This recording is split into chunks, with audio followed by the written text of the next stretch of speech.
So here's a fun question for you guys. What is your favorite alien or cosmic inspired weapon?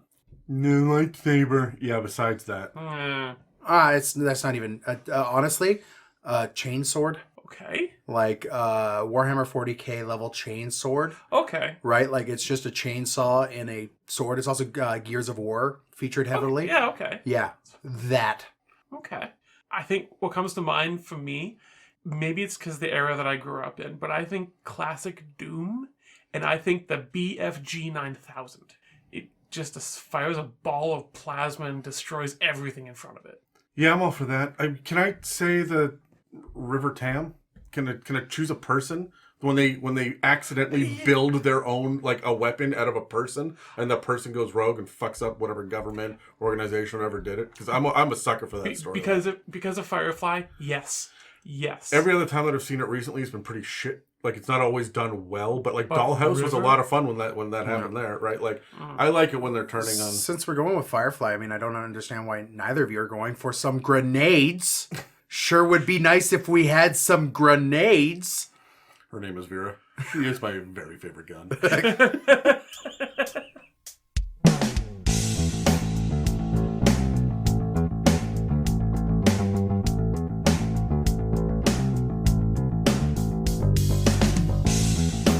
Welcome to the It's a Mimic podcast, where you never know what you're going to get.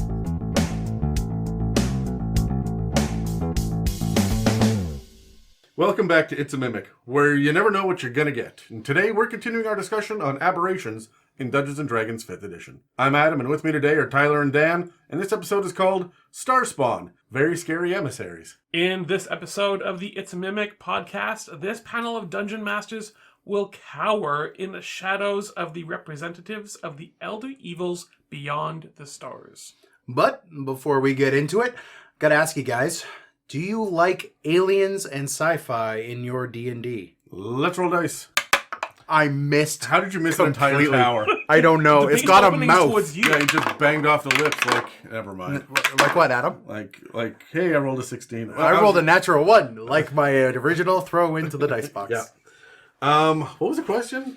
Do you like sci-fi and alien shit in your D&D? No, not really. Like, I'm not a fan of Spelljammer, and when it's that level of sci-fi fantasy, I like it. I don't like it in my D&D, right? I love science fiction, but it's a very different thing because I've got it laid out in like the different genres of like hard sci-fi and realistic sci-fi, and I even have like, I used to have my DVD library set up by genre, but like superheroes, time travel, robots, off-Earth, like 3 years in the future. All of these things were different genres on my shelf because they're all very different things to me. I like bits and pieces of that in my D&D, but 1950 spaceship feel is not what I'm after in it. I think if I had been one of the first players to play Expedition to Barrier Reef, right? Barrier Peaks, rather. Barrier Peaks. There we go. Expedition to Barrier Peaks. I'm like, we're going to go see some fishes. Yeah. It wasn't the Great Barrier Reef. It was the mediocre Barrier Reef. So, no, but the Expedition to Barrier Peaks, when it first came out, when we first got mind flayers and spaceships and laser guns and shit, I probably would have walked away from the table. Like, I know it's legacy now, so I tolerate a certain amount of it, and I do like aberrations for what they're worth. But the moment they descend from the sky to the farmhouse to be like, take me to your leader, I'm out. It no longer feels like D&D, honestly. There is a certain attachment we have to like the fantasy part of it and like the medieval fantasy part of it, right? Like I am less creeped out by aliens and laser guns and stuff like that in my D&D than I am with somebody walking up with like a Desert Eagle. Like if someone walks in with like a bazooka or a modern times gun. You're just describing every artificer that exists after level 12. But no, because they're even their shit's more like the armorer is more Iron Man than the artillerist isn't though. but the artillerist is not even that either, because they have a little gun that they have that walks around next to them. It's literally say hello to my little friend. Yes, but like it's still very fantasy. I'm okay with that. and that's the thing. It's like fantasy. It's the literal like 1 second gonna change mags. Like it's the Counter-Strike player who's at my table who just wants to dig his way through things. Like I'm not down for that. That's where I have issues. And like for a long time, I struggled with anything from musket up until laser guns. And then laser guns, I'm like, sure, it shoots little laser beams. You got a magic missile wand, pew pew, sure, right? Like, Yeah, and I love aliens.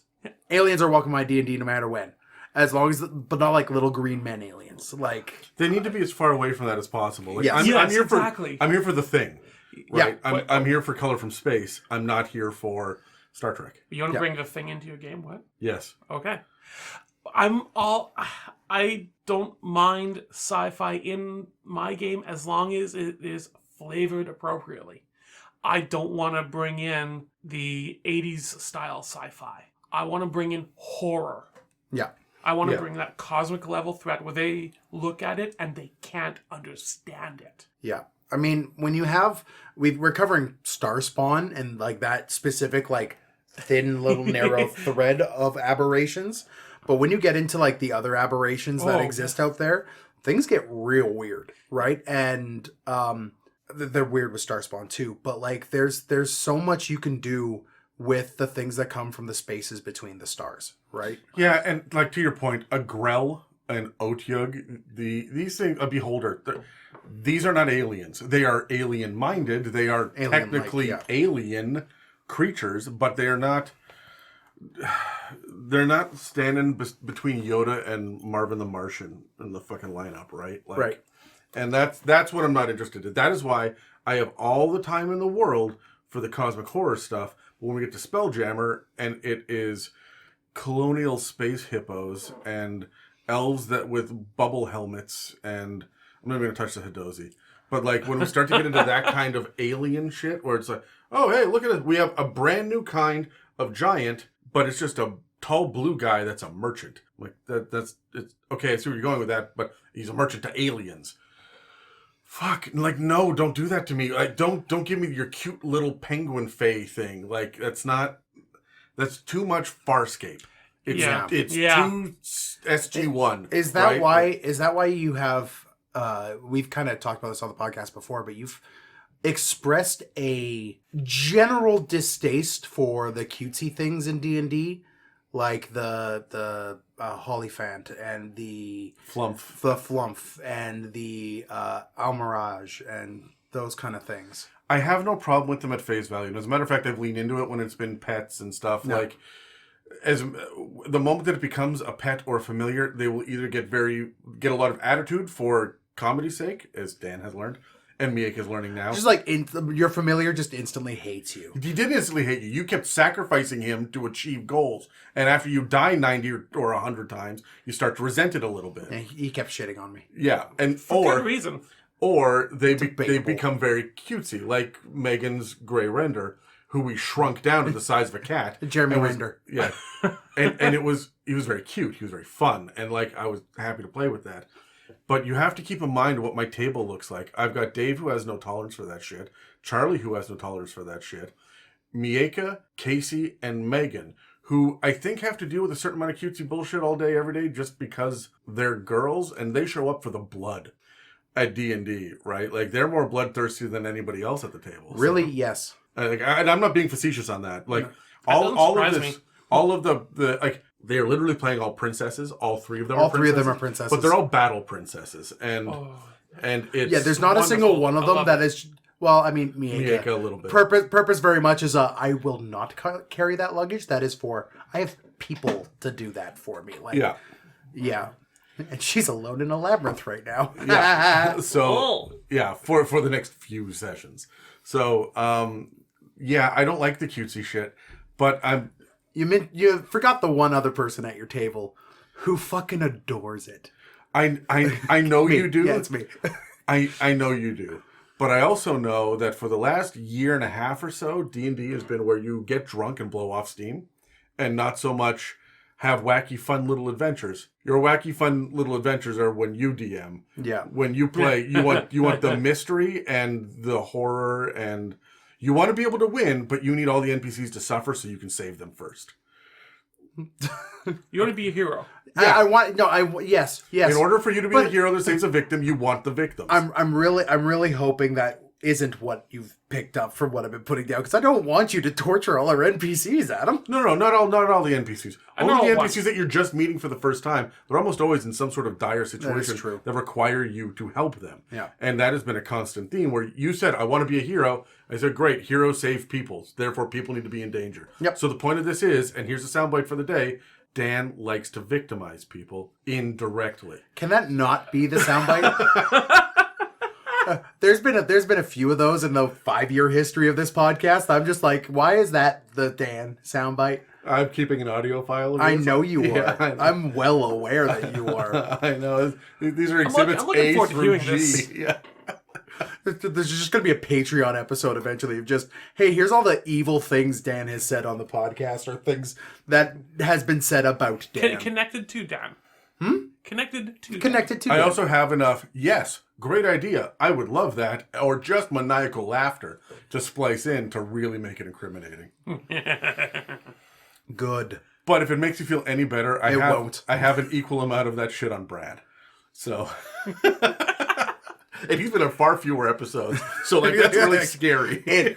If you've played D&D for longer than 5 minutes with Brad, it's not hard to come up with incriminating audio clips. You're not wrong.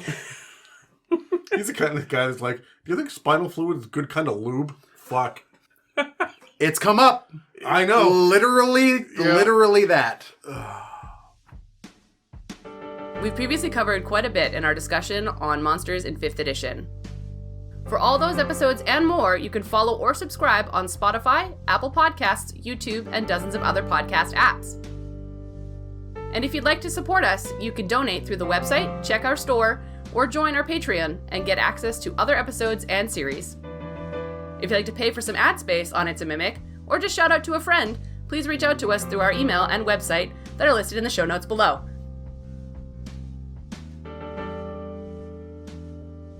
This week on the It's a Mimic podcast, we started off the week with a Legend Lore Online episode where I covered the first 4 releases that are D&D Beyond exclusives, including a couple of lead-in adventures to some now published materials, the Humblewood campaign setting, and Tome of Beasts Volume 1. And this upcoming Thursday, we have another episode of the regular podcast dropping, where we're going to talk about some of the elemental planes. And then on Thursday as well, on the Patreon, we're going to finish off our conversation about designing encounters that take place in a strange society. But for now, let's get back to this episode. So, we talked last episode about a handful of the star spawn, but they were all the low-level star spawn. Mm-hmm. For anybody that's coming into this episode, like, hey, here's some new information, like, I'm really curious about this specific kind, you should really go back and listen to that one first.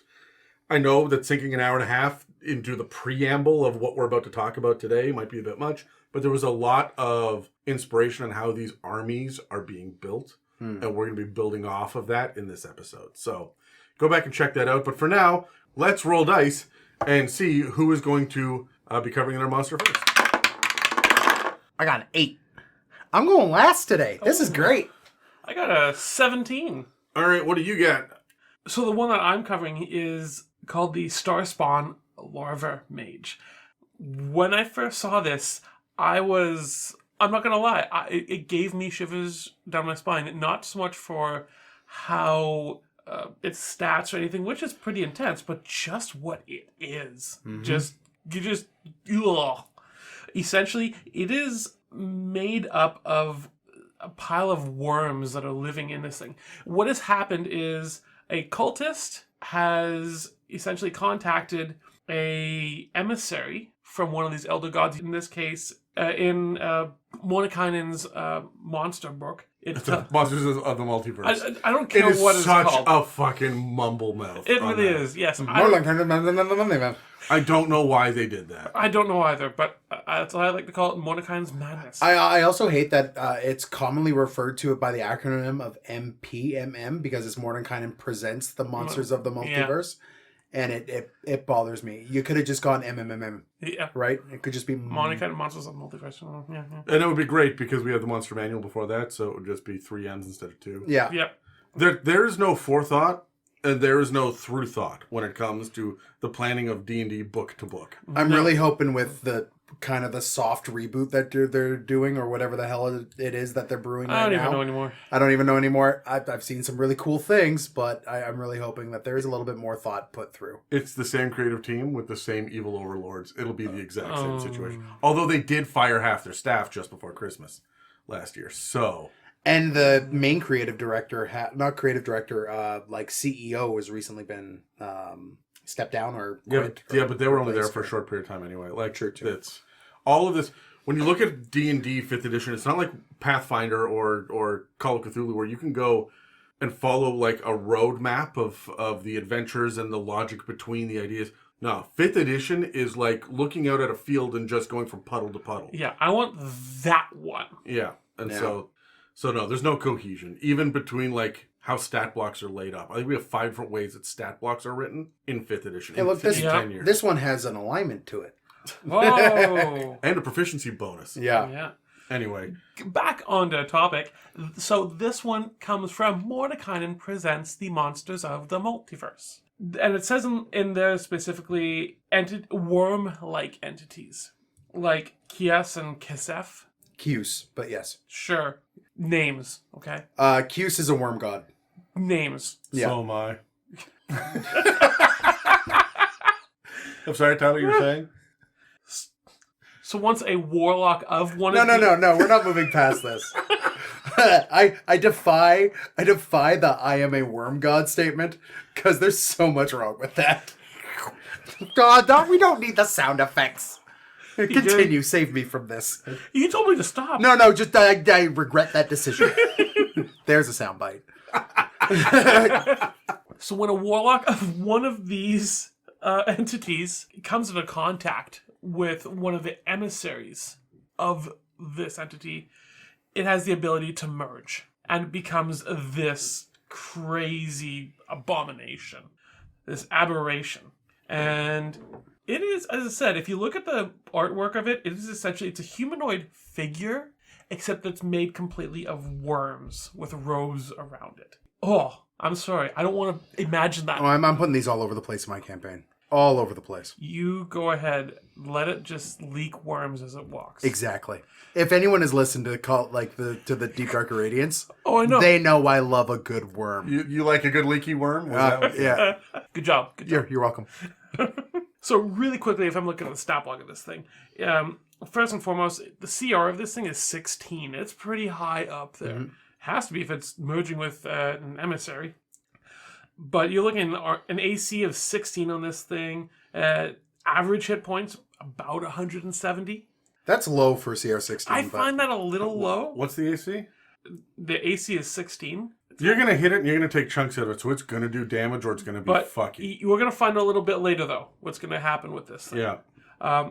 It has your basic damage resistances at this level, non-magical things, but also cold. It's resistant and immune to psychic, like all store spawn. And then it has most of your immunities to charmed, frightened, paralyzed, petrified, poison, and I like that it is immune to being restrained. good. Yeah, Well, yeah. it makes sense. Yeah.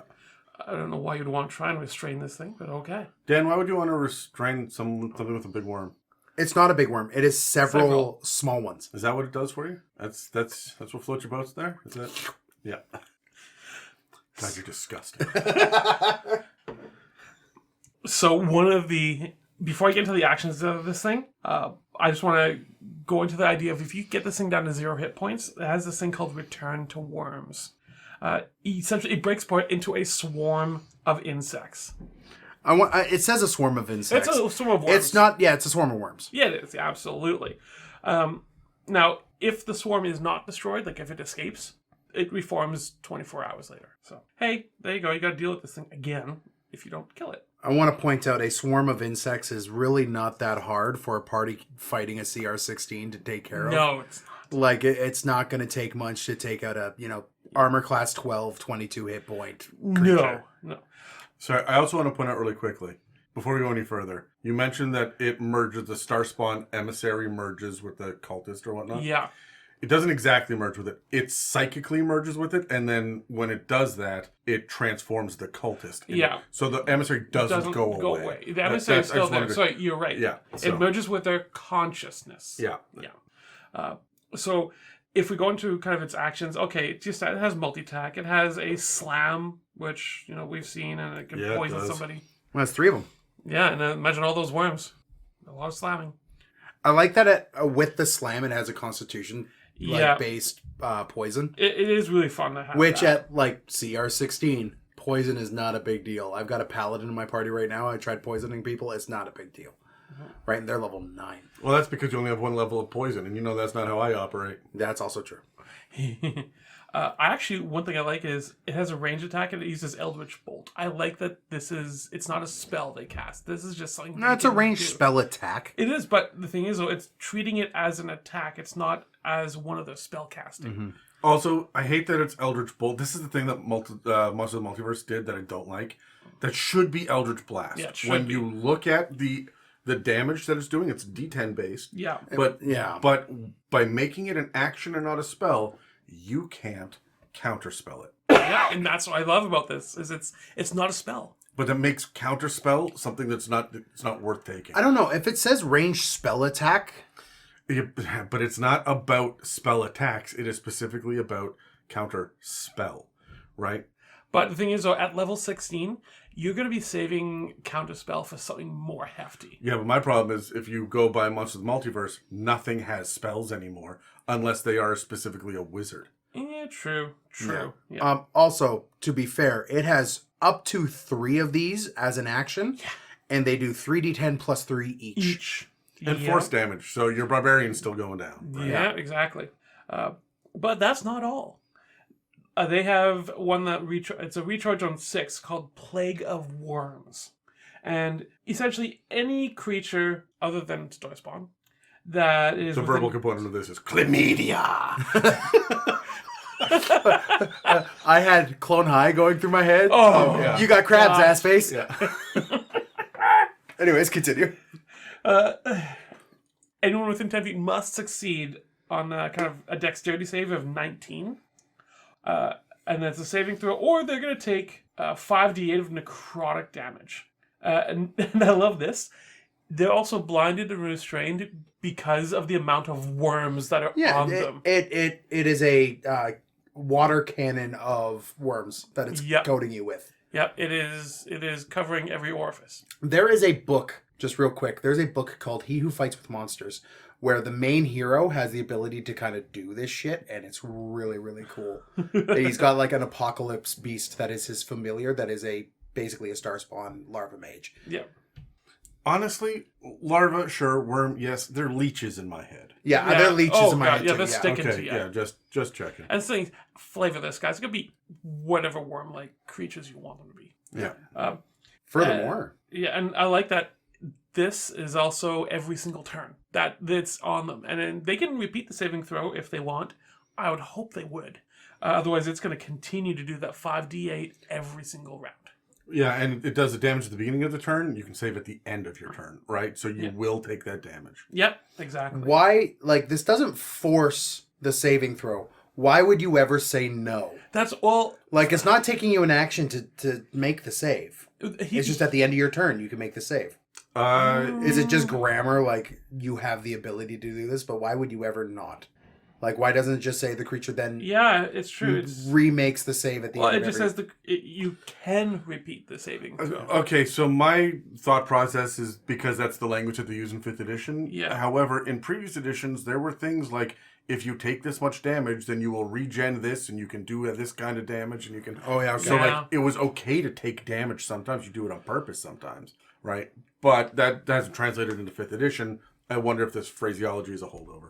It could very well be. They do have spellcasting, but it's not great. You just have Mage Hand, Message, and Minor Illusion, which can be used, but not so much in combat. But they're called Larva Mages. I know. Mage is part of the name, and they get one Dominate Monster and they once a got day. Dominant Monster once a day, yeah.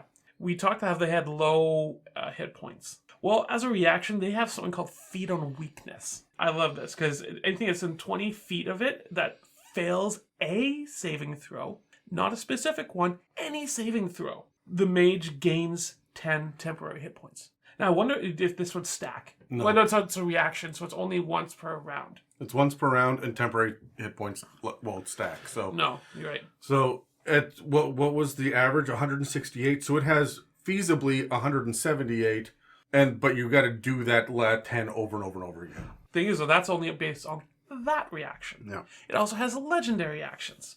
It can either do a slam, it can do another Eldritch Bolt, or the last thing, if it chooses to spend all three, it can do something called Feed.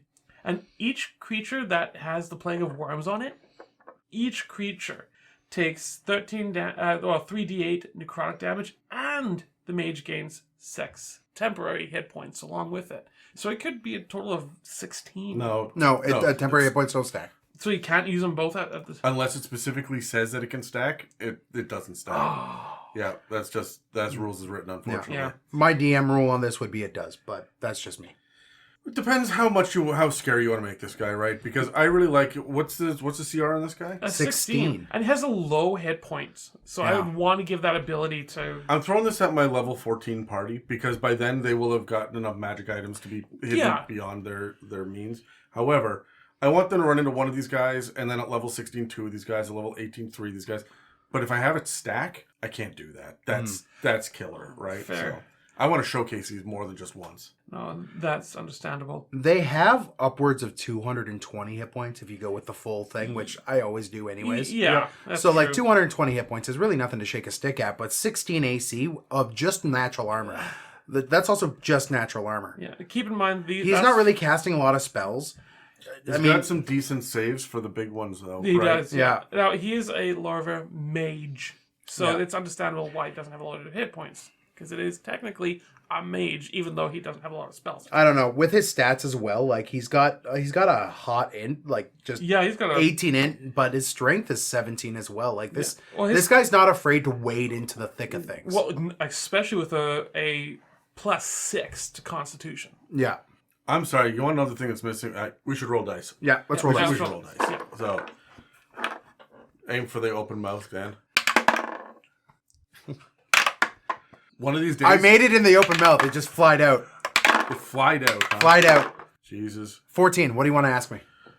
Do you have any role playing tips For in the bedroom with your worm dude? with my dude made of worms. How many worms is it? It's thousands of worms. Wow. Do I have recommendations on role playing with a dude made of worms? Yeah, I've got a few. None of them that are on this podcast. That's on the other podcast. When this guy spawns, he's a star. No. Okay. No. Honestly, I would make this ability to turn in and out of the worms to be kind of at will. Like they stand up from the pile and out. And that gives you an opportunity to really creep out your players long term with this guy by having them walk into this area that has worms everywhere. This might be more of an exploration thing. There's no real talking to this. No, they only speak deep speech, like most of the stories. Yeah, right. Like in terms of role playing on this, it's got that creepy like Harlequin mask to it. So It's more like a Venetian mask than anything else, right? yeah. So it's off-putting. It's weird. It really reeks of like a good Doctor Who villain. It really does. So like I there's no real role playing with it. So you have to like use the environment to boost its threat. It's role playing. I'm going to say this. I am absolutely... Was I next? Yeah. Yes.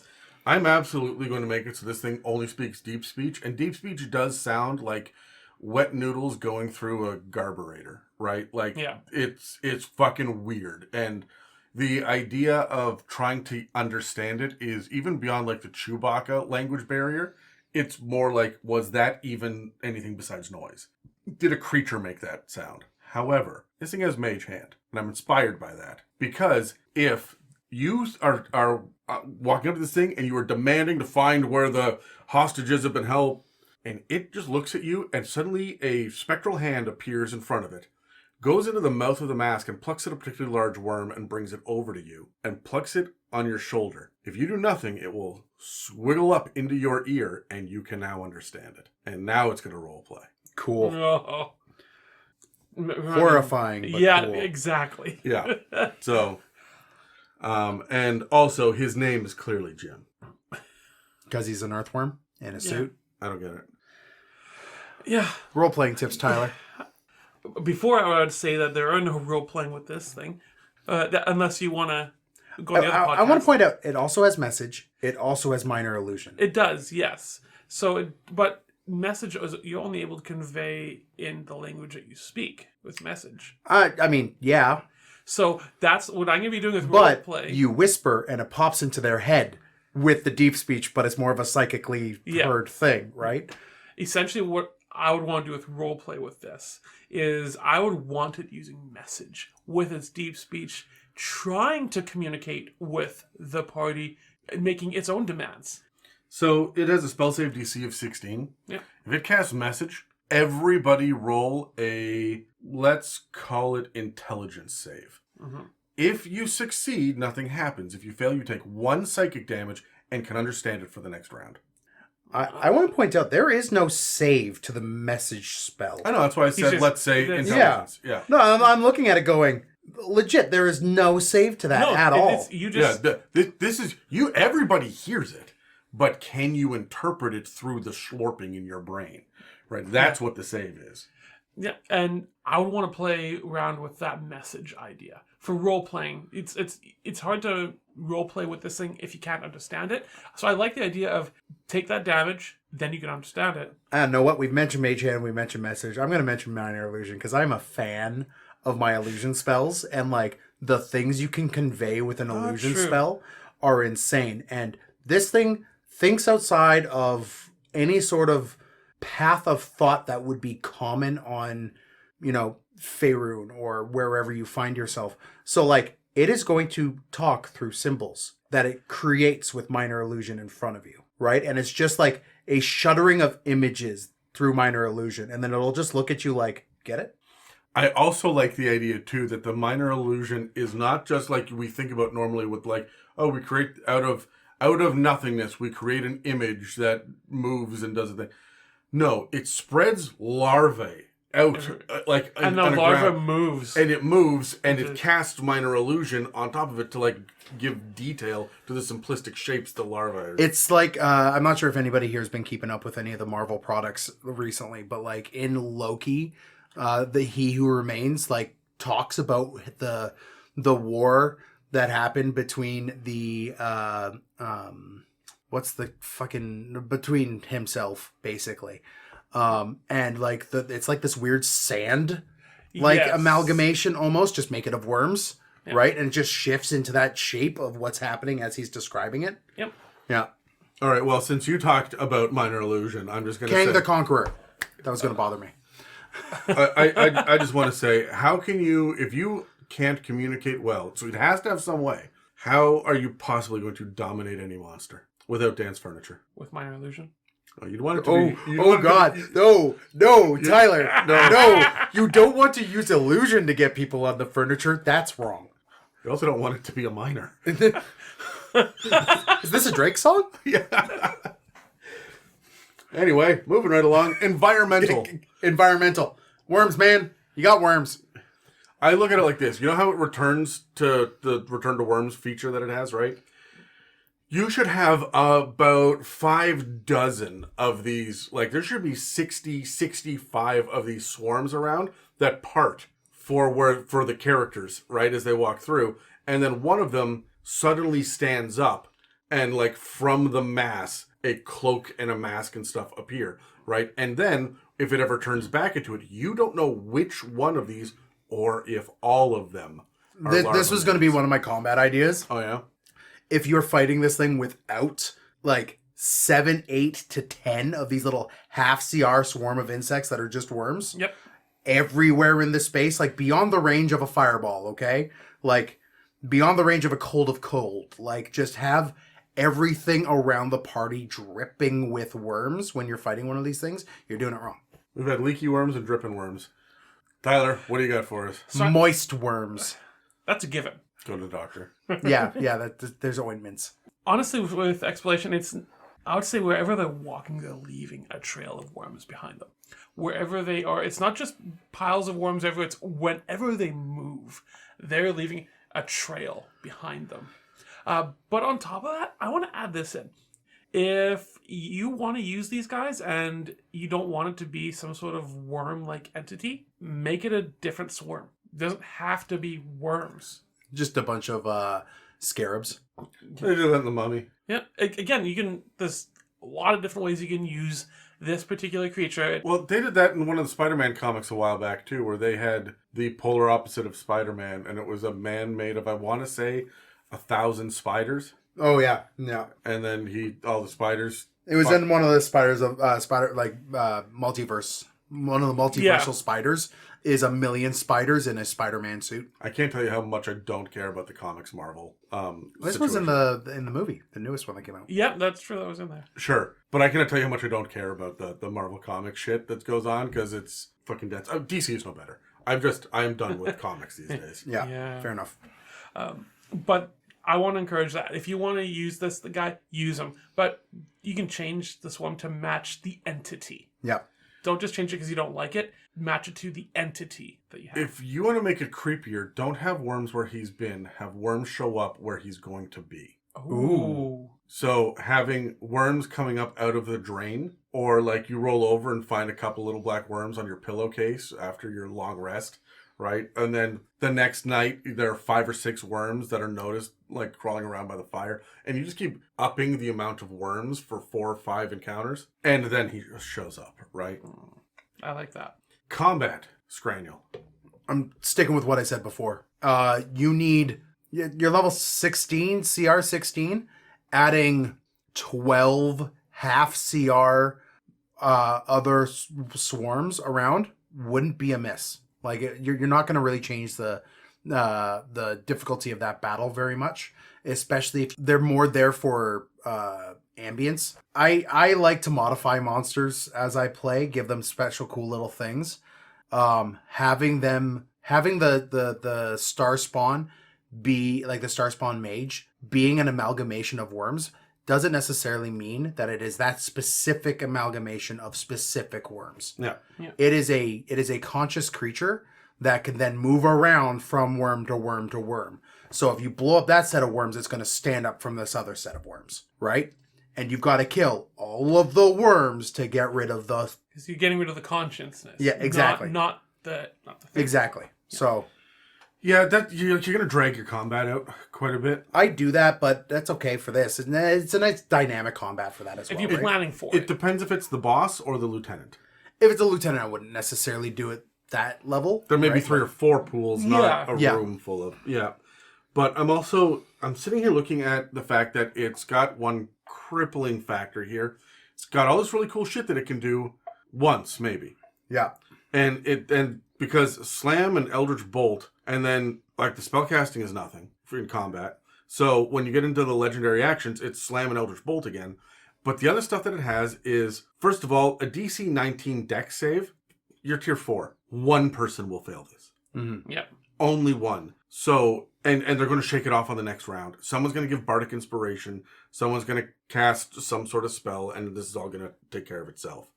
But then, getting Feed off as well, which is stacking a shit ton of damage, you're only going to get to do that for 1 round. Because you need to recharge the Plague of Worms by rolling a 6 on a d6. You've got, 16.5% chance of being able to get that off? Yeah. Right? Like, it's low that you're going to be able to do this twice. So, if it's a lieutenant, I keep it as is. But if it's the boss, we're never going to see another one of these guys, it's the boss, I'll roll him out with the recharges on a 4 to 6. Or, as I like to do in my games, if I cannot rely on this showcase ability, and I want it to get off to really shock and awe my players, I will just automatically have it go, well, a 4 to 6 is 50%, so every other round it can do this. A 5 to 6 is every 3 rounds it can do this, and a 6 is every 6th round.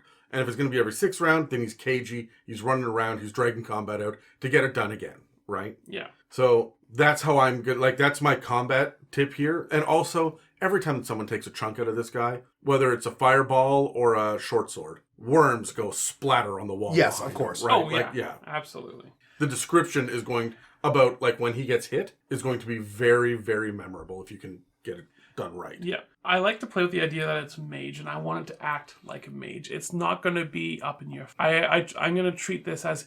It's Its smart. strongest attack is that Eldritch Bolt. Yeah, the thing is, though, this thing is smart. It has an intelligence of 18. If it knows not to get close to your party, it's gonna stay away. It's gonna use the terrain to its advantage, and it's gonna be in his terrain. The only thing I would say against that is that this Plague of Worms ability it has, it is creatures within 10 feet of it. Yeah, it is true. So it kind of feels a bit like a oh shit button for him. And that's what I'm thinking. It's like he gets swarmed, he goes, oh shit, and then gets out. and that's right? what I would treat it as. Is he's gonna be Blinded and restrained. Things he- can't see. He could get out. He's gonna be Eldritch Bolt as long as he can, and then once they get close, he's gonna cast this. Yeah. And then I feel like he is on the stage in the back, like he is on top of the altar, and there are 12 minions in front of him. Yes. And he just Eldritch Bolt, Eldritch Bolt, Eldritch Bolt, until your Aarakocra, your monk, your Gets whoever near. gets close. You're like, haha, all right, now let's do this. and that's Right. the other thing is this is a mage. He's not gonna be alone. There's gonna be He's others. gonna have a bunch of Star Spawn Hulks Exactly. and Yeah. Fuck tons of Gru running around. yeah. Yep. Is that it? Is that what we have then for... That's what we have for the Starspawn Larva Mage. I'm going to hold my action and I'm going to go last on mine because I feel like it's a good way to end. All right, well, messing things up, I guess. Fine, I will do the Star Spawn Seer. You will do what you're fucking told, Dan. I'm sorry. I'm sorry. That was very hostile and I'm sorry. The thing that fucks him up is not when I insult him, it's when I apologize. It is. That's the mind game. It's the scariest fucking thing in my life. Oh, I believe When Adam admits fault, I get scared. I didn't admit fault. I admitted that I now feel bad that I did the thing, but it was right to do the thing. Then why are you apologizing? This is like having an argument with my child. No, Do you feel bad for hitting your sister? No. No. I legitimately have sympathy, but I'm going to do it again. Yeah. It's This is an acceptable level of guilt for me. Is really what I'm saying. Okay. Yeah. You need therapy. Anyway, so we're gonna continue on with the Starspawn Seer. This is a medium aberration, as they all are, and it packs a little bit more of a punch, but it is only a CR 13, which made me kind of laugh. This is an armor class of 17. It's got 153 hit points, so slightly less, but again, CR 13. And it has a very high intelligence of 22, wisdom and con of 18 and 19, and it pretty decent charisma as well. Like, this thing is a bit of a for lack of a better term, a face of the Starspawn community, which when you look at it, you would not think so. It's you don't like its face? the art is this like malformed, like tumor-ridden face. He looks like a very angry and confused pig person.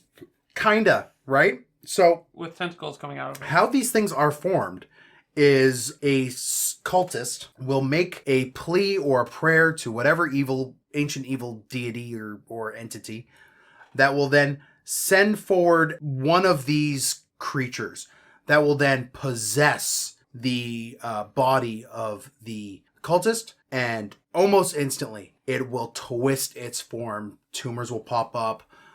Skin will sag where it shouldn't be sagging, or tighten where it shouldn't tighten.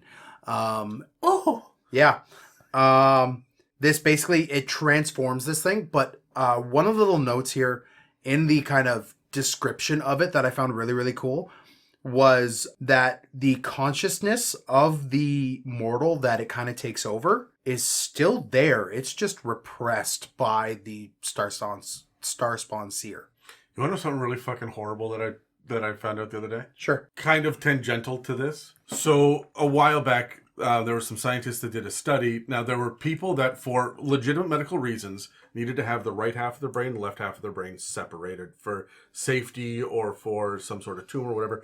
But they all consented to have some experiments done on them where while the two hemispheres were separated, they would then be tested to do different things and they would be interviewed and whatnot.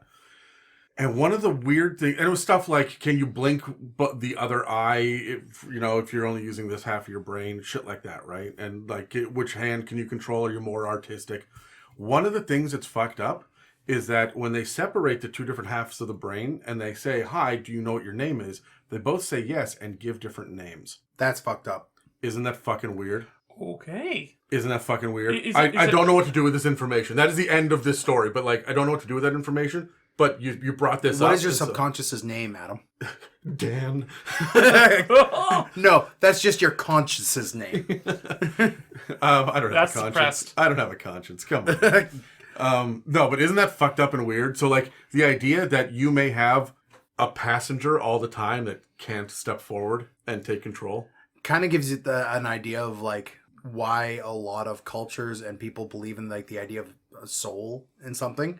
Because we have this kind of sense that maybe there is something. You could get weird with this real fucking quick. I'm also wondering if people with DID are actually more enlightened than the rest of us, but they just don't have the capability to handle it.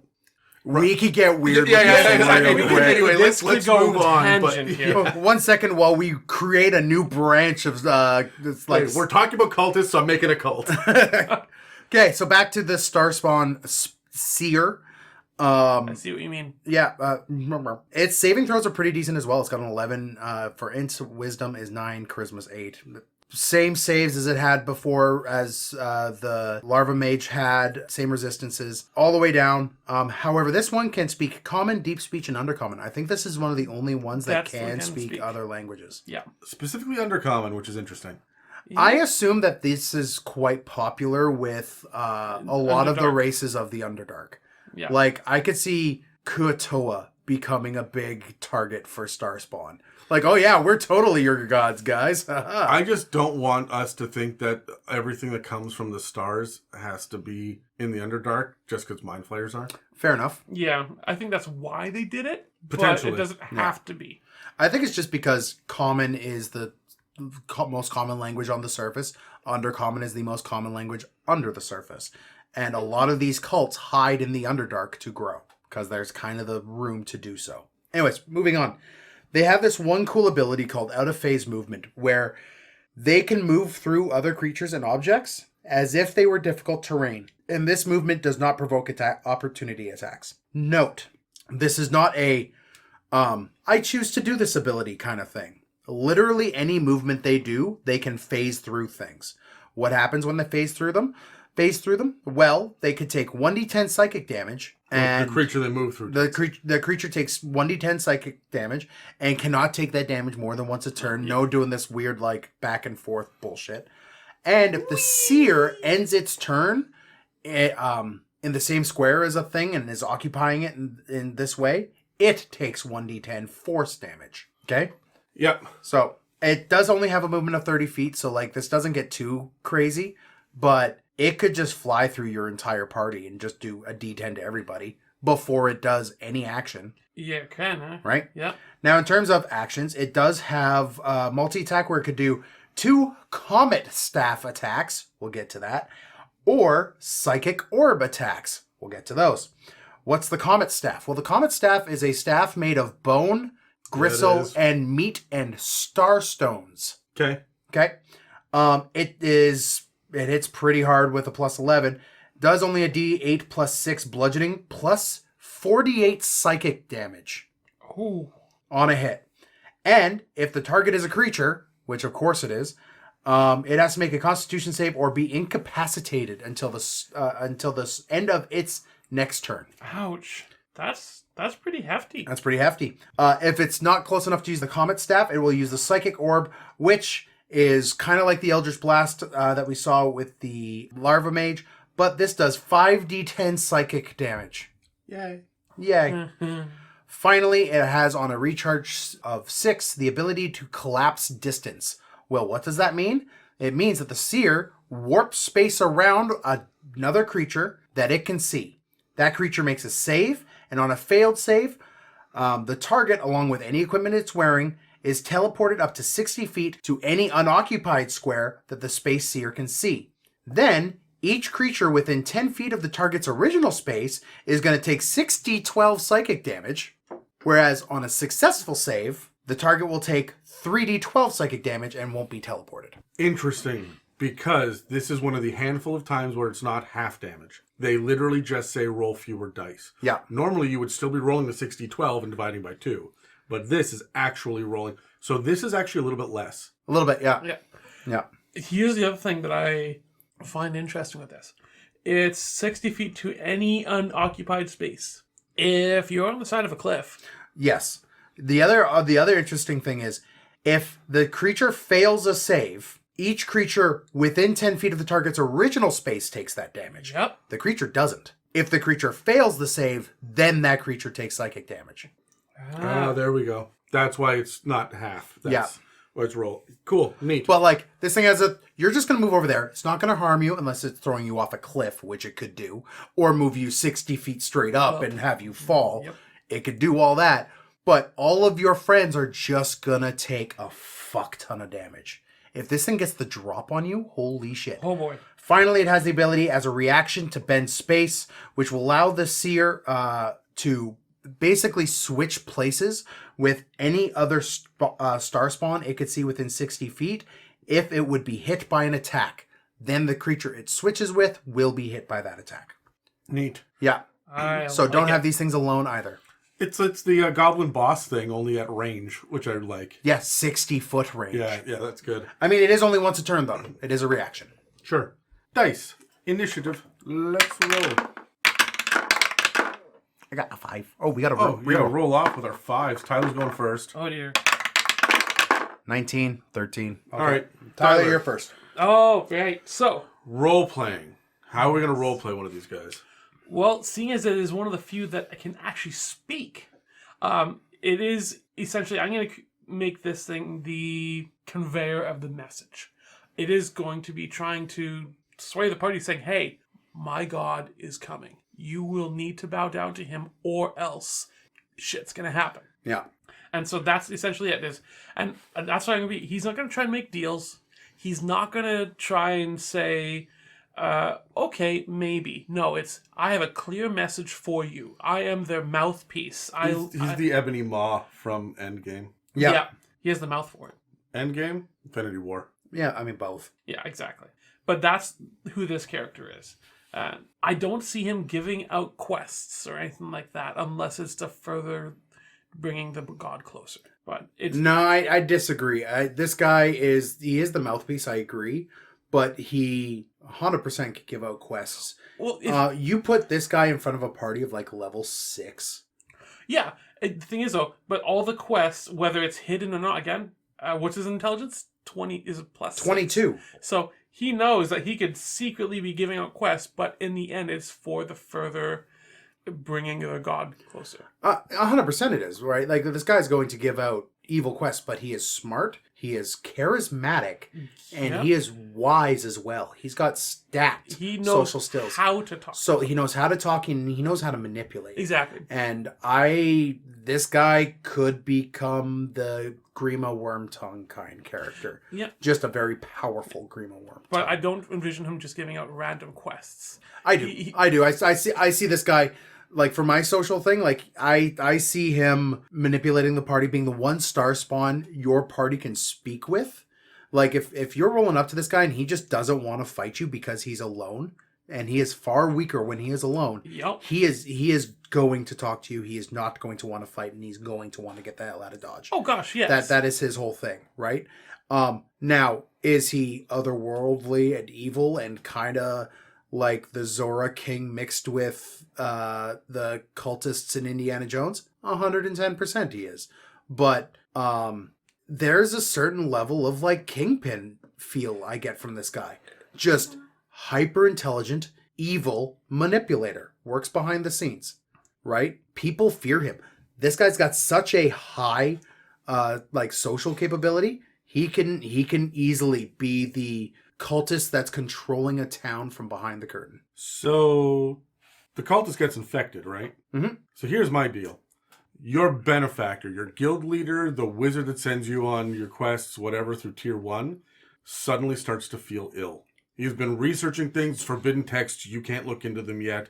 And then a couple of sessions later, he complains of feeling ill, sends you on fetch quests for magic items, components and shit. When you come back, you can see his skin is sloughing, right? He is turning gray. He's getting sicker and sicker. And he's pulled his staff apart, and he's like remaking it out of weird materials and things.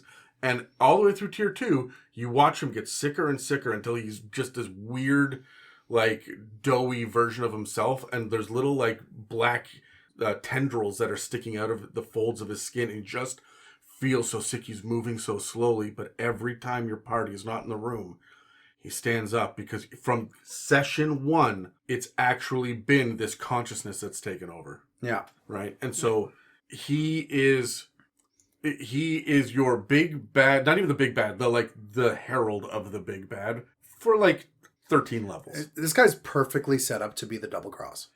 Yeah, and as you watch him get sicker and sicker, and then you can have these moments where, because the other part is caught inside. Yeah. Right? You can have little moments where he's sitting there talking to you guys and his hand is just writing and he's not breaking eye contact. And if anybody looks down at the paper, they just see written in probably Elvish and then Draconic and then Celestial and then all the languages the wizard knew, just the phrase "help me" over and over and over again, as he's just doing that auto write as he's talking and being like, and so I'll need you to go past the swamps and over to fight the dragon and bring me back this red gem. It should heal me if I can get. But what he's doing is he's getting the crystal, the star stone or whatever for his staff, right? Staff. So he's sending you out to kill things, bring the body back, or bring me the bones of, so that I can cast divination magic. No, he's slotting it into the staff, and you guys are building him up. I like it. I do. So that's my role play. What do you got for environmental? I actually want to steal an idea that you came up with when it comes to the Larva Mage. How it starts off with the transformation of this guy is the Larva Mage dropping one of the worms in his ear. Oh, yeah, and that's the infection? And that's the infection Could right be, yeah. there. And that's when it starts. And then it just grows from there.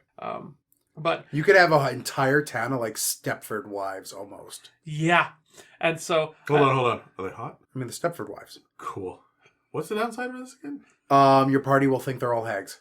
Well, if they have no problem with it. Until they see the one chiseled dude walk down the street too, and all the Now it's incubi. Now it's incubi. Yeah.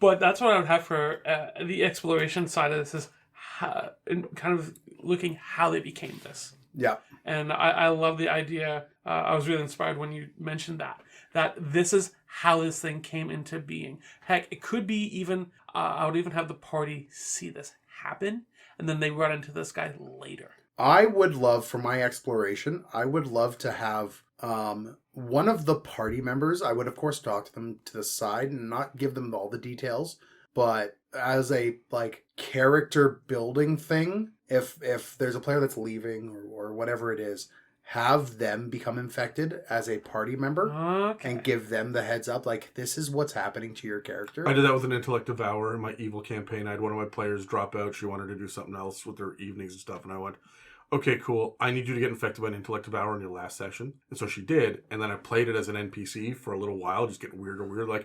I don't think that's how she acts normally. But because it was a DM suddenly doing it, they had no fucking clue what's going on. Yeah. But I would do that, and then eventually, I like the idea of the help me text. Yeah. But your party was just finding notes in their bag, because the person who they used to be only gets a moment of consciousness when the star spawn has to communicate with his god, right? That's the only moment they have. So that's so creepy. It's like that guy that had the carbon monoxide poisoning. You know what I'm talking about? No. There's a big thing on Reddit. This is the famous Reddit thing that happened. There was a guy who was sitting there going, someone is breaking into my house. I'm finding evidence. They're eating my food. They're moving things in my house, and they're writing notes to me. And it's the most bizarre thing. I've never seen his handwriting before. I don't know what's going on. And Reddit is going back and forth, being like, set up cameras and look over here and motion sensors and have someone stay over. And they couldn't find out who was doing this, but it kept happening. Someone else would stay there and sleep on the couch. And then the next day they'd be like, hey, what's going on? He's like, well, I saw you in the middle of the night getting your glass of water, but there's nobody else here, and yet there's still a note sitting there on the counter. Mm-hmm. And the guy is feeling sicker and sicker as all this is happening too. He's like, I think that whoever it is poisoning me. But it turns out it's a carbon monoxide leak that he couldn't smell. And so it was doing brain damage to him.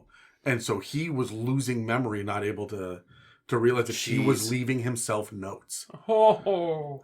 Right? It's one of those fucking terrifying, apparently true stories. I mean, it's true as anything on the internet is, but but that's what I'm thinking about with the notes. That makes my skin crawl. Yep, no thanks. Yeah. My exploration environmental thing is, I don't know how important this would be for D&D. All right, let me tell you, because this is how I would write it in the novel. This is a consciousness that exists from the Dimension X, right? Way over there.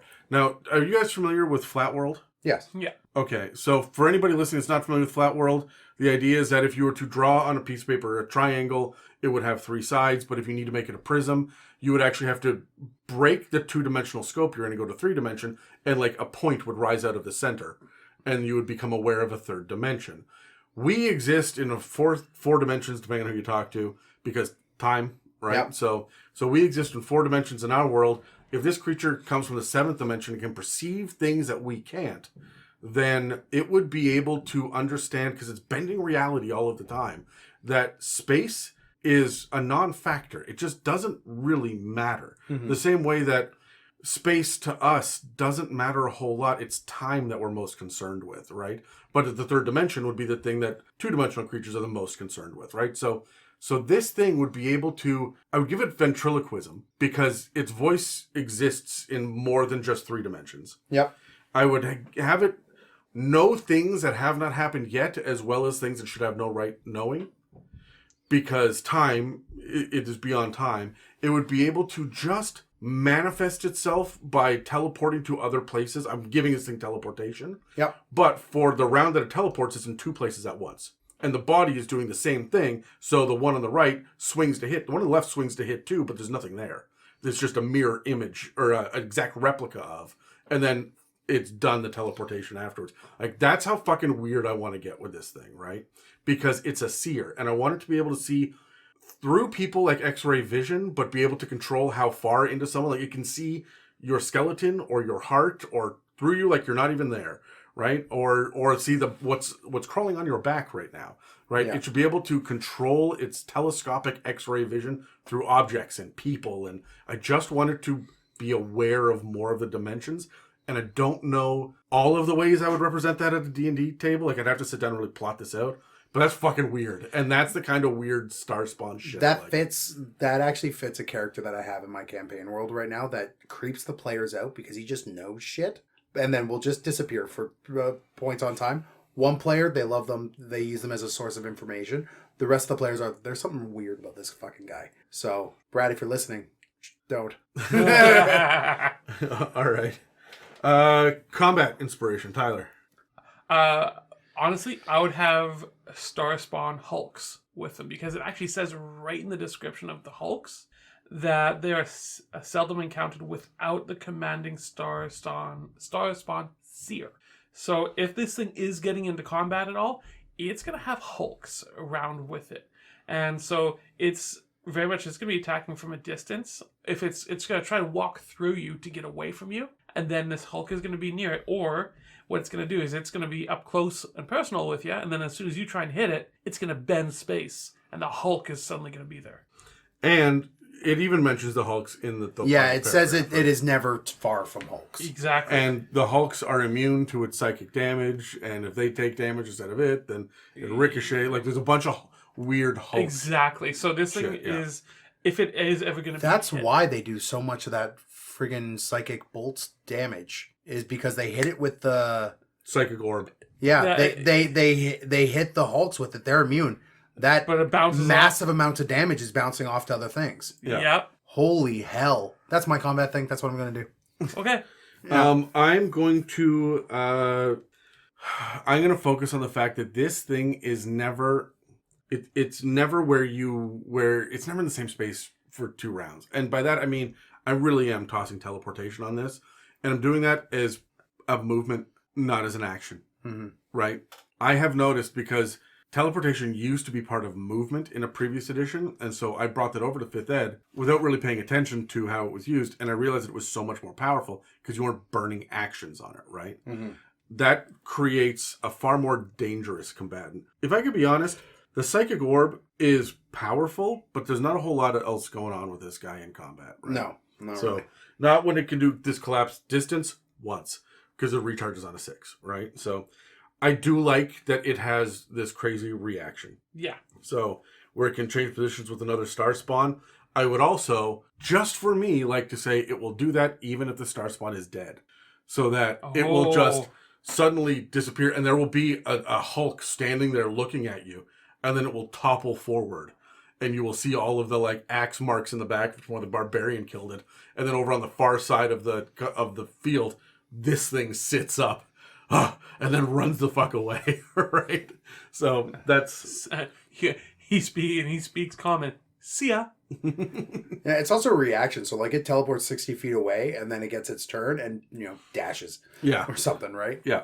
Fun. Bye. So I think that brings us to our last fucking crazy thing that we're going to talk about today. And buckle up because it's going to get nuts. Dan, you don't know anything about these? Nothing. Not a Great. damn thing. Great. Tyler read up on them ahead of time, so let me get through this. And I want you, Tyler, just watch the look on Dan's face for this. All right.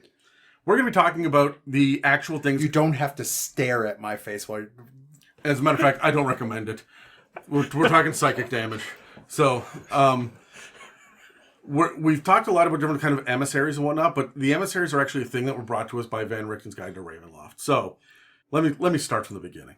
An ominous comet hangs in the sky for 13 days. The moon suddenly becomes a ring looking like a hollow lidless eye, or the stars turn red and begin to pulse in rhythm with your heartbeat. No one knows what it means, but everyone agrees that it's an omen of ill intent, and it might be time to resume daily visits to the local temple and put your vices to bed for a while. What we know, though, thanks to Van Richten's Guide to Ravenloft, is that the Starspawn Emissary is about to arrive. And it means to drive you insane and steal your last hope before it enslaves or kills you. The multiverse is malevolent, and for whatever unknowable reason, it has decided that the peace that you have known in the world that you are in is now ready for consumption, corruption, or utter destruction. Starspawn emissaries are heralds of the apocalypse, bringing genocide and Armageddon to not just intelligent life, but every life form, landscape, and law of physics. It doesn't abide by any laws or rules as it prepares the target world for an unimaginable entity of madness and hostility, but it does apply some tactics to make the transition move more smoothly. Those tactics are almost always to infiltrate via a shape-changing ability and undermine civilizations and their citizens until chaos and dread reign supreme. These creatures that interact with it will never know how close they were to evil incarnate, as it's usually appearing as a person or animal who seems relatively benign. But if you do see its true form, well, let me read this right out of the book. An emissary appears as a roughly bipedal mass of agitated organs, self-cannibalizing alien orifices, and appendages suggestive of forms it has previously assumed. Cool. Yeah. This Like a gibbering mouth or just worse. Wait for it. I was actually thinking The Thing. Yeah. Right? Yeah, that's what I envisioned. But wait for it. This CR19 aberration is medium-sized, has an average of 250-ish hit points, and a decent AC, which is a problem because it's resistant to acid, force, necrotic, and psychic damage.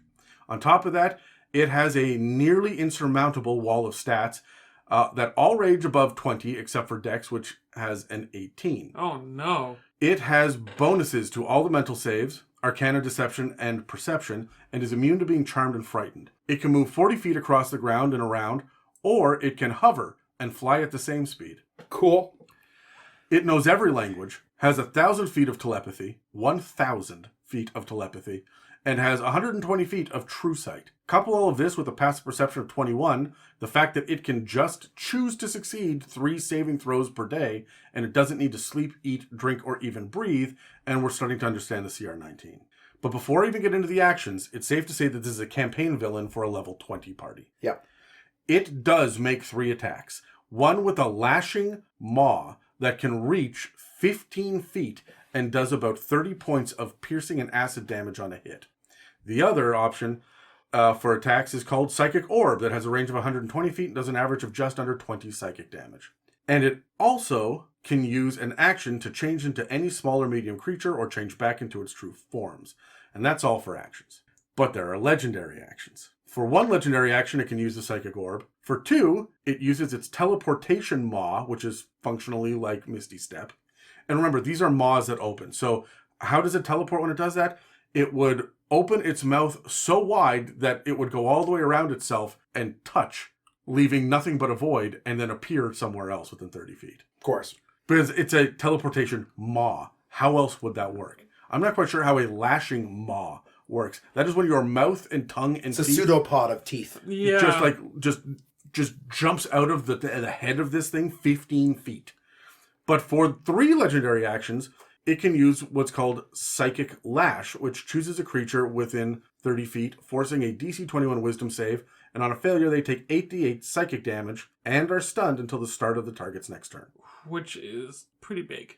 Yep. So, let's grab dice and roll initiative so that I can ask if we're just fucking kidding. There's a fuck of a lot more. Yep. So, just because we're done doesn't mean we're actually done. Okay. And this gimmick is because what I just described was the lesser Starspawn Emissary. And once you drop it to 0 hit points, the greater Starspawn Emissary instantly appears somewhere within 60 feet. This is like the So you kill this one, you struggle to kill this thing, and second form. It's the second form of the same entity. You don't have to do it in that order. If you fight the greater one first, the lesser one will appear this after. thing one-wing angels itself. That's fucking great. Yeah. Yeah, it really does. But Sephiroth. what we saw so far was the sneaky side of the thing. Now it's time for the combat side of the thing. And it's here to fuck you up because we went from a CR19 to a CR21. Oof. Yo, Oofa boofa. I think it should be Oh, more. no. First of all, the first thing that you're going to notice is that the weird biped with all the orifice and appendage shit that was going on is now mocking the limits of reality as it stands before you as a 15-foot wide, 25-foot tall column of flesh that is an amalgamation of every creature it has ever mimicked, replaced, or consumed. We're talking eyes, teeth, mouths merged with other mouths, tentacles, splotches of hair, errant fingers, fangs, snouts, ears, and every other aspect all smashed in to a towering meat pillar of rolling, psychic, hunger, and rage. So obviously we're huge now. The AC drops a little because it's likely you're going to hit this Cronenbergian nightmare phallus. But the HP... That was my nickname in college. Yeah. The HP is about the same, but all the mental saves get better, and so does con. We now get a boost to the con save. Because, above 20 wasn't enough.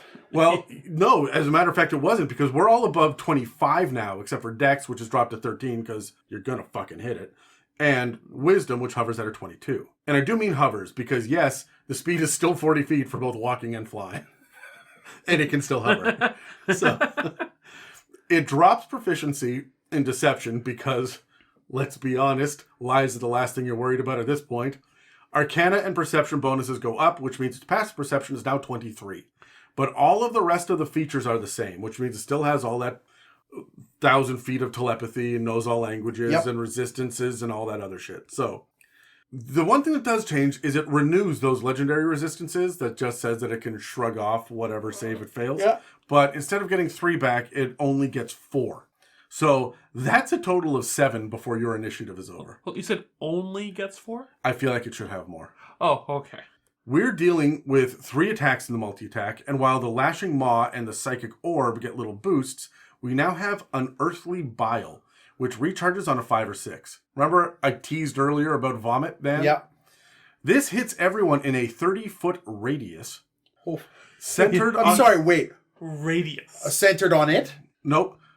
Centered on a point anywhere within 120 feet that it can So see. it just hawks a big-ass fucking loogie. It erupts this spray of otherworldly vomit across the battlefield and forces everyone, I did the math on this, in a 2,827 square foot area to make a DC 23 dex save. I want you to know I busted out my freaking all right, so pi r squared equals... You did math. I did the math for this. If you succeed, you take half damage. If you fail, you take the entire 10d10 acid damage, and a gibbering mouther grows out of the vomit adjacent to you. It's the same as a standard gibbering mouther, except it has a +7 bonus to both attacks and damage, and they fight until either they or the emissary are destroyed. Now, can I ask a quick question on this? Yep. Is that for every person that is hit by this, or is it just Yes. So if you you have a 30-foot radius sphere of puke guts. Yeah. And for all of those who fail their save in that, again, 60-foot orb, Yep. a gibbering mouther that gets a little bit of a boost to it appears. Yeah. So if you have 12 people, in that sphere, there's gonna be 12 gibbering mouthers if they all fail. This is also a DC 23. Yeah. So you DC have 21. 12 DC 21. You have DC 23. 23. I might have a different edition of the... So you've got this DC 21, 23 dexterity saving throw. Your rogue, your monk, they'll make it. Nobody else does. Nobody else does. Nope. So in your 12 people that are in that area, which there's probably going to be more if you're fighting this thing, there's 12 gibbering mouthers? Yep. Yeah, but I haven't done my legendary actions yet either. Oh, God. Yep. So for one legendary action, it teleports 30 feet and makes any attack it wants. For two legendary actions, it chooses a space it can see within 90 feet and warps reality in a 20-foot square, making the floor grow teeth and maws until the beginning of its next turn. And it's not just difficult terrain, it's also going to do 3d6 piercing damage for every 5 feet you move through the area. This is amazing. Yeah. And finally, for 3 legendary actions, it releases a psychic wave that hits every creature within 30 feet. It's another DC 23 wisdom saving throw versus 5d12 psychic damage, and whether or not you succeed, whatever spells have been cast on creatures or objects within this area are instantly dispelled. And that's at the emissary's discretion, of course. Now I'm done. How many hit points does it have? All said, between the two, you're talking roughly 500 if you're not going max. That's average hit points. Do you include, like, healing potions in this? Do you use... It's No, spells cast on people, so it's just... on people or objects. So you have to ask yourself... magic weapon. Right, but your magic weapon, probably not. It was forged with magic, not a spell cast on it. No, like, but if you're using the spell magic weapon, yes. Right. But your spell scroll, which had to have used up a spell slot to cast it, to create it, will probably be blank. So I honestly think it's DM's discretion. You know the rule where if you cast the same spell 100 times for 100 days on the same thing, then it becomes permanent? Would that count? I would say yes. Spells were cast. And this thing warps reality. Yeah. So Yeah. So fuck you, right? Let's grab dice. I has questions. I had an 18. I'm talking to myself with a 14. Role playing on He did this. it. I mean, you're never gonna know you're fighting it until you're fighting it, and then it's too late, Yeah. right? Like the whole thing is that it's a shape changer that has no real way to suss out what it is. Does Moonbeam work? I mean, Moonbeam probably would work, yeah. Here's a level 2 spell. Woof. Oh, shit. I am literally going to have this guy be an ally that is going to get them right into the heart of the enemy, and it's okay because there are 3 ways out, and we're going to meet the other guys here, and we're going to fight this thing together. Just to show up and have it be nope, just you guys. Like if you're doing a Star Spawn focused campaign. Don't trust the NPCs. No, I mean clearly don't. But the Seer is my friend. Well, and even the NPCs you do trust and come to trust and like Don't. prove themselves from session 1 Can be warped partway through the campaign. or against can their have will. been bad the entire Yeah, time. absolutely. That's what I say. Don't trust your NPCs in a Star Spawn. Especially if you do like the 7th dimension thinking thing. It's like they know these guys are going to be an issue later, so we're going to befriend them now. Yeah. So yeah, that's me. Okay. Who's Okay. next? Tyler. Role playing. Yeah. You pretty much, you're screwed as soon as you find out who they are. I think because they are the Herald, I would play the same role as like what the Seer is, except to a much more cosmic level. It's you bow down now, or I will just straight up kill you.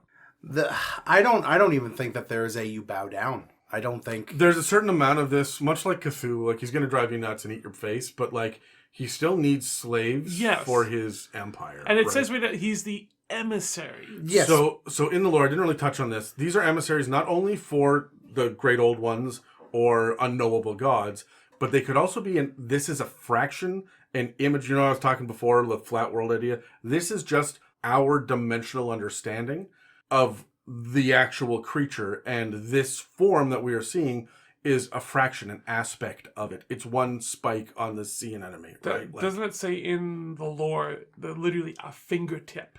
Yeah, it is a piece of the puzzle sometimes. So it's like sticking your toe in the water, and everything in the water freaks out and goes, "Holy fuck, a toe!" And you're hovering above the bathtub, going, "Here I come!" Right? Splash, splash, splash, splash, splash, splash, splash. Yeah. So, yeah. Role playing, Dan. Don't. I think that's like don't. I think that's the general consensus here. The big thing I like about them is that they are there to they're the big bad, but they're also not the big bad, right? Oh, I think they are. Well, I think they're the big bad, but like they are the thing that represents like an elder evil. Like if you're going into Cthulhuoid nonsense, which if you're throwing Starspawn in a campaign, That's what you're doing. Yeah. That's what you're doing. Yeah. Azathoth is unknowable, right? And massive, like star-sized, not just star-spawned. Yeah. So like I look at these things as a far more gross version of Silver Surfer. Oh. Right? Like these things are here saying, "Hey, it's coming. It's going to eat your planet. Get out while you can. Sorry." No, see, I don't think so. I think they're not Silver Surfer giving you the warning. They're here. I'm here to eat your planet. Yeah. Sorry. This is like I don't even think there's a sorry. I think I think this thing comes into the world generations before and helps with irrigation and sets up the world. Has a like century of prosperity under like this reign of this benevolent thing who just goes, "By the way, thank you for increasing your birth rates." Yeah. Like, I've introduced the Industrial Revolution for you and giving you nuclear power. Thank you so much for this agency of central intelligence that I now control. Yeah. I have prepped you for the apocalypse. This is the lizard man that runs the government. Like, this is the Illuminati. So, like, I would do that, See, right? I'm not sure that I, like, as much as I would do that for a D&D campaign, to make it more palatable for players, I would have the Neogi showing up first to eradicate all life on the planet. Or I'm here to wipe out 90% of you. Because we're actually conservationists and we're saving you. If there's more than a certain percentage of land given to a particular kind of intelligence, then this thing will come for you. Here's a role-playing counter for you. Mind Flayers arrive, and they're the good guys. They're the ones going, "Hey, cattle, we need more cattle. Because this thing's coming, and once it absorbs you all, we lose our food source." It's not even we lose our food source. We're next on the menu. Yeah. Right? Like, with the Mind Flayers and Yogi, whoever it is that are coming next. And I like the idea, like, we tried to genetically create this race of creatures, and then the gift fucking broke free. Yeah. And they were supposed to save us all. Yeah. And instead, they're saving themselves, those greedy bastards. Because this thing's coming. Yeah. Yeah. And so I'm going to spend the first 8 levels of the campaign going, this thing's coming. And then the bad guys show up. The star spawn starts showing up. How soon do you drop that bomb? This thing's coming. Level 6 or 7. Okay. So, like, beginning of tier 2. Yeah. Beginning-ish. Yeah, until then you're like fighting the Mind Flayers themselves, right? Or the Neogi or whoever it is. They could be fucking GIF for all I know. Yeah. Yeah. So, yeah. Or GIF. That's what I said. Yeah, with an F. Yeah. Yeah. I don't F with GIF. You made that abundantly clear earlier. It's pronounced GIF. It's not. Isn't it, Jeff? I don't fuck with the Jeff. Um, Sorry, Jeff. So I'm not. So for the environmental, the exploration on this, it's hard. I don't think you are going to be more concerned with the alien kind of temples that have been built to this, the underground pyramids or the shrines in the back of, like, you're going to see it through all the other star spawn, all of the evidence leading up to this thing, but you're not tracking it. It's not Leading up to this thing, sorry, it's not my turn to go. I have a thing. Okay, you all good there, Adam? Yeah. Sorry. Okay.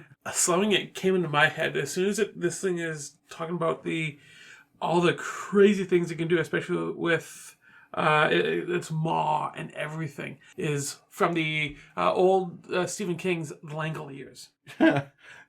Yes. And I love it so much, but man, does that movie not hold up these days. But the thing is, though, I'd almost want to treat this thing almost like it. Like, if as soon as you have a mage who just starts messing with time or stuff like that, these are the cleanup crew.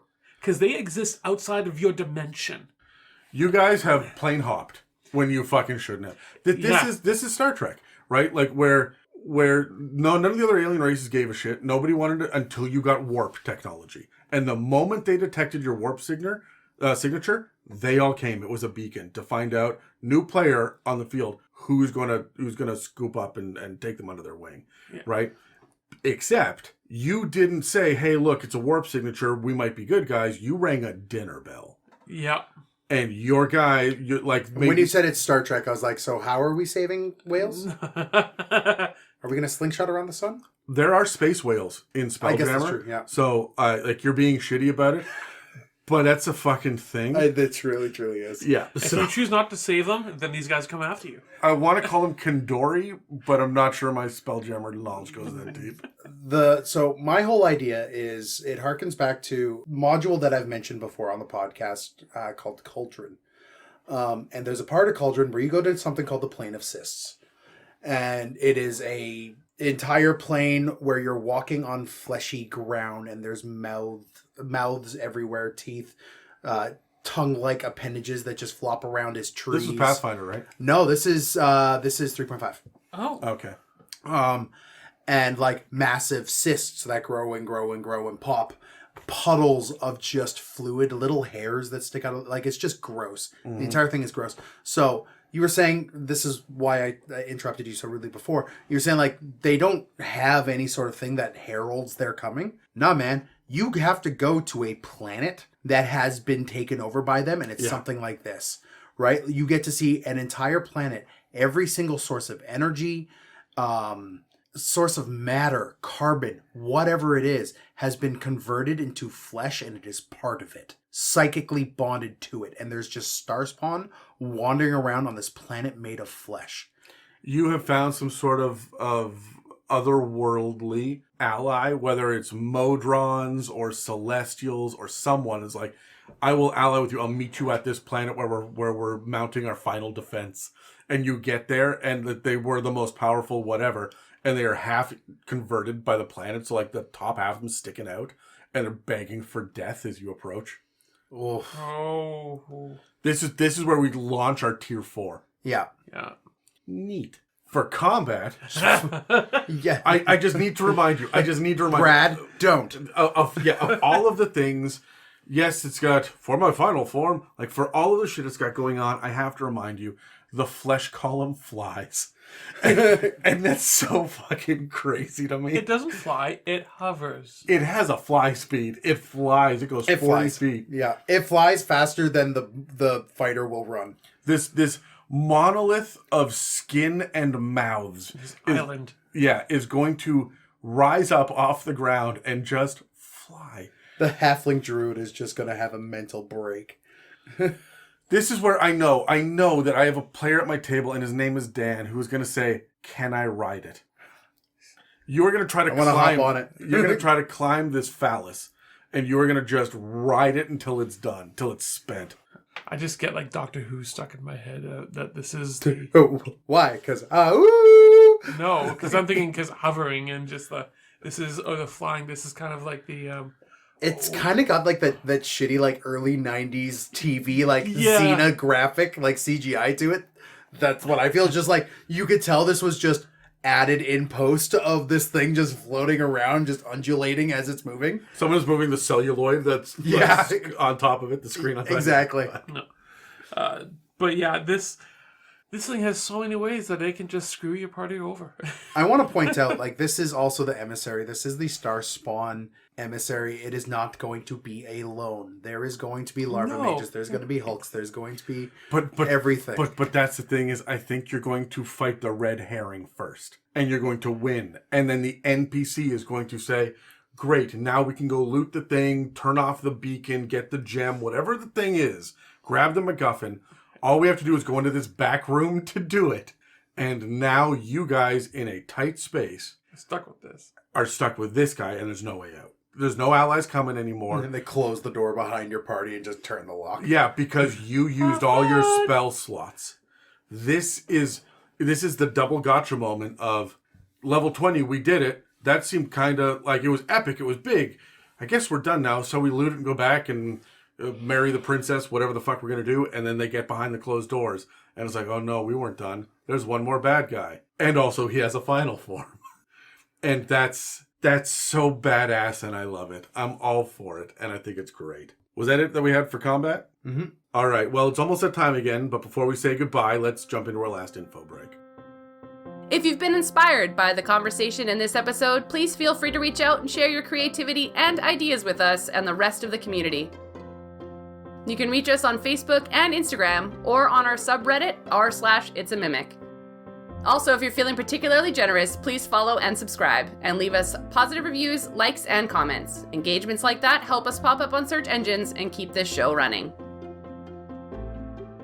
All right, guys. Any last thoughts on these guys? Clearly, this thing is like, if you are running a Cthulhu-like, I'm so happy these things exist because you could finally run a Cthulhu-like campaign within D&D using D&D rules, which I honestly do like a little bit more than Call of Cthulhu. I do know that we have Spelljammer that will really, really aid in this. Anyone who has listened to the podcast knows I love my Call of Cthulhu. I love my cosmic horror. You do? Yes, I do. So it's having these creatures, this level of cosmic horror in your campaign, even if it is just a subplot, is so integral. I have one of these subplots in my campaign and they haven't discovered it yet. They've given little tastes, but they just haven't discovered it yet. Keyword. Yet. Yeah. I really enjoy Starspawn. I think they're one of the more intriguing parts of 5e that has ever been released under the banner. And it's something that I think most people have ignored.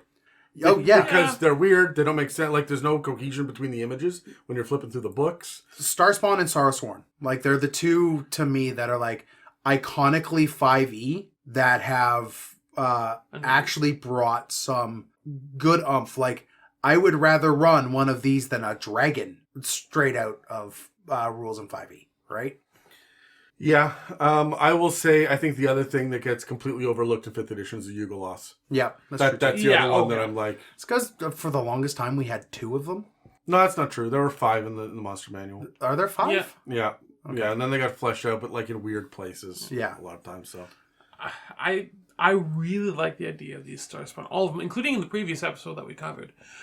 It's just, I feel as if you don't just throw them in anywhere. You need to have purpose for them. Fuck it, throw a Mangler in. Well, okay, sure, fine. But you want to do this in a way that is going to make some sort of cohesive sense to your plot. Not to your players. Oh gosh, you don't want this to make sense to your players. But you do want it to make sense to what the overall plot is going towards. So I want to encourage, use these guys if it is going to advance the story. I mean, obviously, Fair. right? Yeah.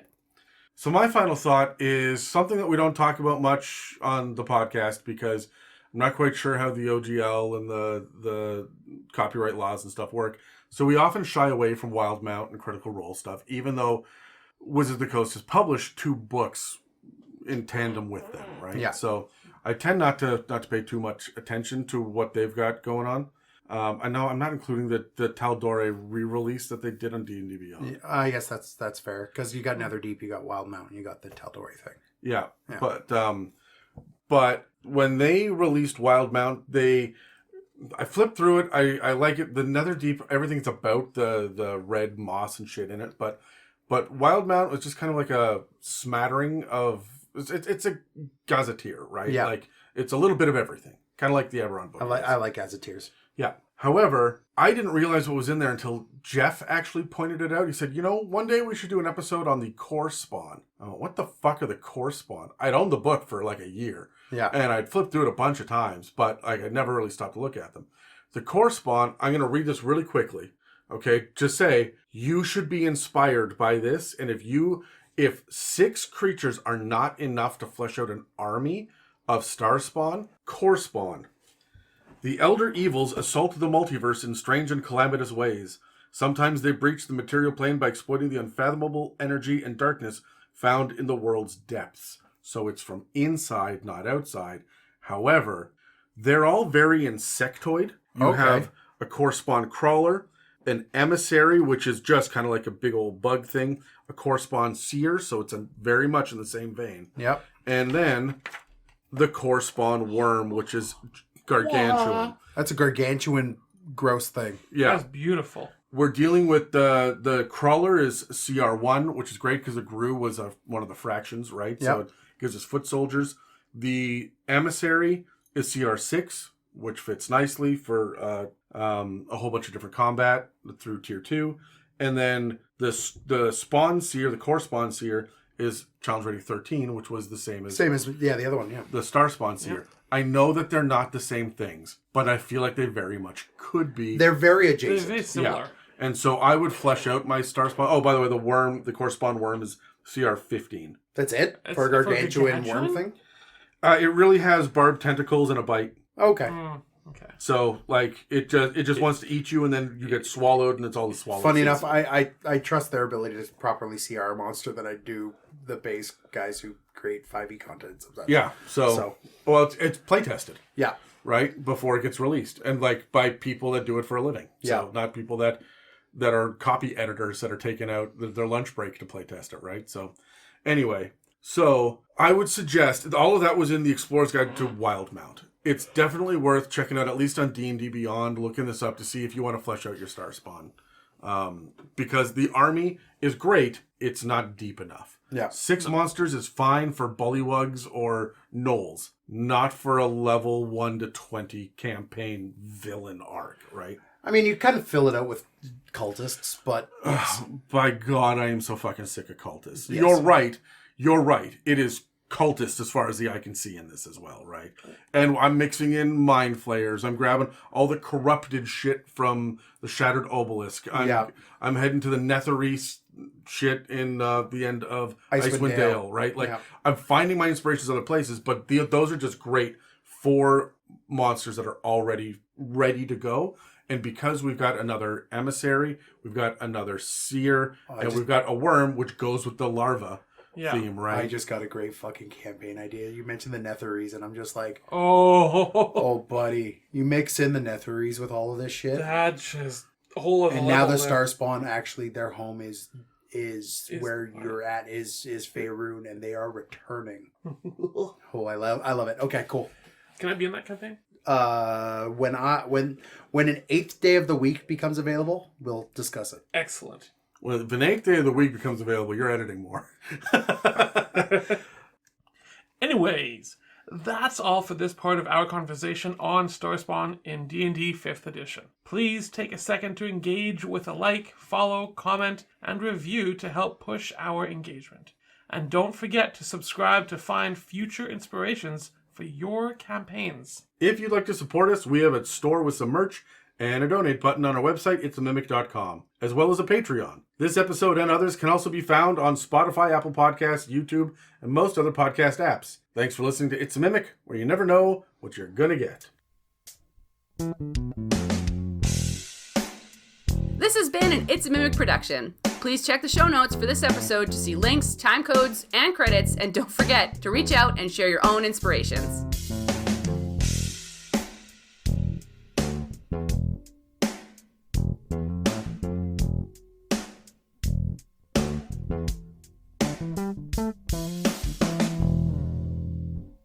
And they forgot what it was because they had just written down Hag in a jar. Jesus. Yes! And because they had just written down Hag in a jar, that became Hag Potion. And then they're saying, we have this encounter. And they go, well, we have this Hag Potion. And they're being brought in by a tribe of sea orcs who worship sharks and shit. Yeah. And one of the characters is a half-orc were-shark. So, like, I have this whole thing going. And in order to not be instantly cannibalized by this tribe, they give an offering of this huge size mantis shrimp that they fought. But one of the characters decides to be a little bit chaotic and decides to coat this thing in the heg juice potion. And they go, I don't know what's going to happen. You know, they're afraid that they're going to get cannibalized, but so they're just going to commit genocide, I guess, and poison this big thing of mantis shrimp. And then actively not tell the rest of the party. So they go, they have this massive party. I would straight up hate DMing your group. And it has its moments. like my DM style does not jive with your group. My group plays the way they do because of my DM style a little bit. Okay. Right? Like, I don't think it, I think it's a self-involved circle. It's a little bit of an Ouroboros on it. So, anyways, so they all eat it.